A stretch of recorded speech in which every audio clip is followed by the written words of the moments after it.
This is Monday with the Messiah for December the 1st, 2025, here on Following Him, the Disciple Life. Jesus taught things that some would consider to be soft. We are a people of extremes, and oftentimes a people that wants to get a distorted image of whatever it is or whomever it is that we claim to be following.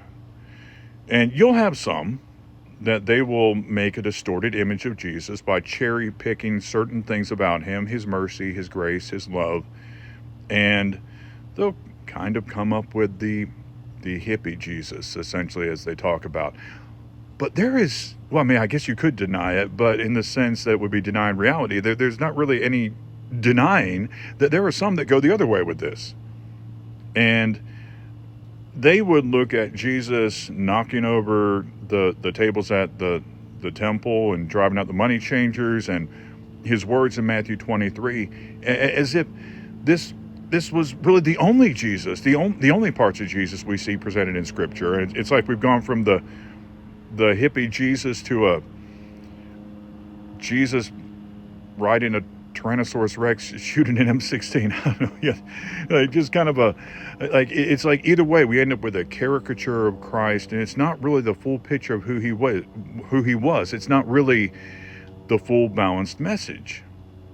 And there are some things that some that are claiming to be Christian teachers, there are attitudes and ways of being that they are advocating that would ignore some of the teachings of Christ, like what we have in, for example, Matthew 5, verses 3 through 7. Blessed are the poor in spirit, for theirs is the kingdom of heaven. Blessed are those who mourn, for they shall be comforted. Blessed are the meek, for they shall inherit the earth. Blessed are those who hunger and thirst for righteousness, for they shall be filled. Blessed are the merciful, for they shall obtain mercy. Now compare that to the teachings, and this man actually does not claim to be a Christian, but the teachings of somebody like Andrew Tate. Well, he's a male, but he's not really a man. Once again, he doesn't actually claim to be a Christian. I think he claims to be a Muslim, although he does things that are at odds with what Islam teaches.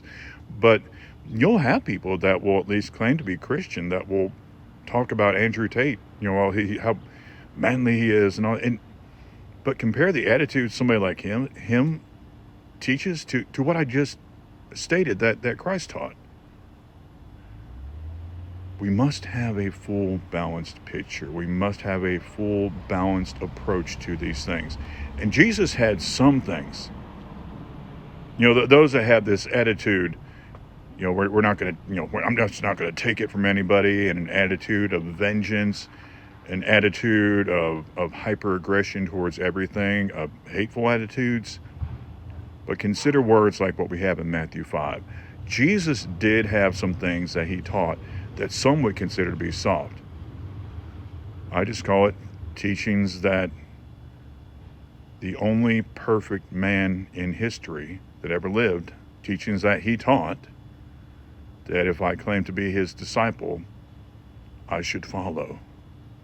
So let's be careful that we're not just picking and choosing the parts that appeal to who we are. There are some personalities that, yes, the more aggressive things, or at least seemingly aggressive things about Christ, the more, the rougher things, that might appeal more to your personality.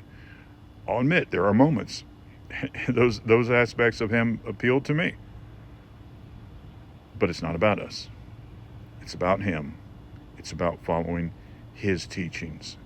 If you claim to be a Christian, you're claiming to be a disciple of the Christ. So make sure you abide in his word, not parts of his word, but all of his word. You have a great rest of the day, and shalom.